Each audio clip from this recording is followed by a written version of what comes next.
way down. The minimum that you need to start transatlantic service is a Boeing 747. Okay? A couple of $100 million, right? And Branson got Virgin Atlantic off the ground with no money. So what he did is he calls directory assistance in the United States, 555-1212, in Seattle, 206-555-1212, asks for the number for Boeing.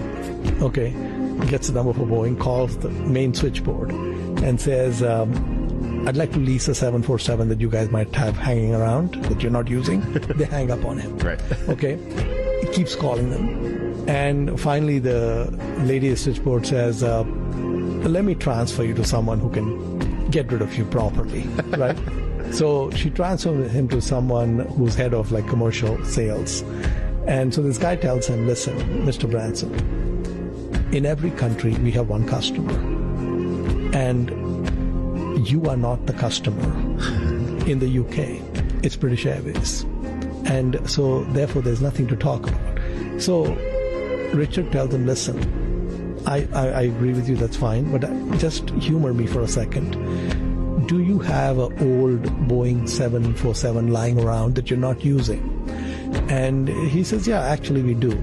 And if one of your customers, like the one in the UK called you, like British Airways called you, and they wanted a plane, what would you lease it for?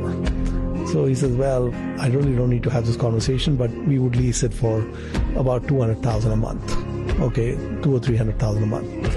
And Branson was able to convince Boeing to lease him that 747 because it was sitting and doing nothing. Right. Then when he set up Virgin Atlantic, he said, you get paid for all the future flights in advance because people buy tickets. So the plane's going to fly in April.